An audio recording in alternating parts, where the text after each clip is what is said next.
Brought to you by Penguin.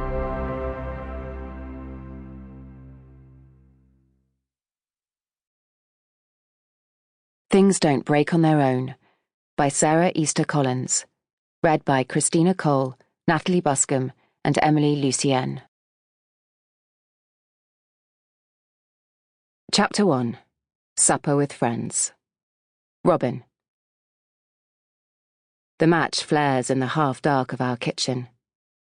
As I lean towards the candles, light slips along the silver lines of the bowl that forms the centerpiece of the table.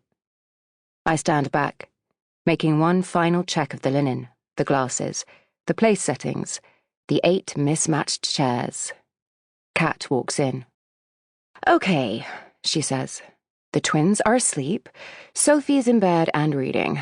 I've told her it's fine to come down so long as she takes herself back up. What's still to do?" "We're pretty much there. Make yourself a drink." "I'm saving myself for when Jamie gets here." "Don't. Last time, he delivered us 45 minutes on the engineering works between here and the coast. Remember? 45 sodding minutes. If he does that again, I'm feigning death." My wife rummages in a drawer and pulls out a bottle opener. "I honestly don't know what Willa sees in him." "He wants kids. She's well aware there are other ways. Anyway, she's got to want more than that. It's all she wants. Basic compatibility for a start. I mean, why Jamie? She's 38. You know it's a tricky subject. Everything's tricky. Kat. This was meant to be a family get-together. Sibs. It's almost impossible to get Michael and Nate in London at the exact same time.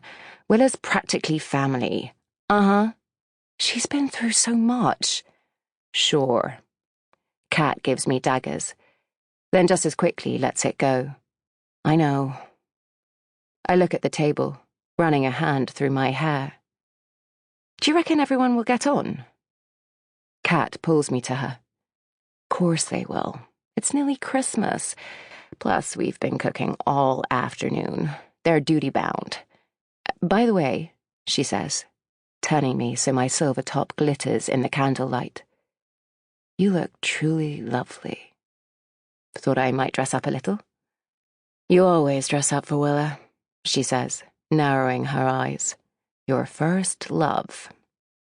I should never have told you that. "Doorbell," she says. "I'll go." I hear voices in the hallway. Kat first, then Jamie's deep-toned reply. I lean against the table, face turned towards the kitchen door. And then, there she is. Willa. Chapter 2. The View from Tea Mountain. Robin. There was a time in my life when everything seemed to be breaking. This was the summer after I turned 17, and I was home from school with Willa in tow. As soon as we arrived, the car broke down, which meant for the first 3 days we were completely marooned. "So walk," my mum said. "It's only a couple of hours into town." Shortly after that, Mum sat on her glasses and told everyone that she couldn't see a damned thing past the tape my dad had used to repair them. My mother compensated for her lack of sight by becoming even louder and more formidable. Willa jumped every time she opened her mouth, issuing orders and demands to whosoever was closest. To be fair, I'd done my best to prep Willa for meeting my family. "They're all completely barking," I told her. "Just be warned." Mum's favourite bowl broke too. It was the one that always sat in the middle of the kitchen table. Sometimes it had things left in it, keys or fruit or notes on scraps of paper. But mostly it didn't, because it was beautiful.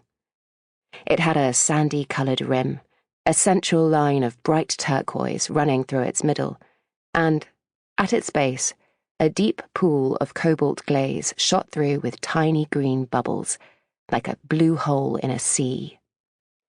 One day it was there, the next day it wasn't. A different bowl had been put in its place, a bowl which, to the untrained eye... Sample complete. Ready to continue?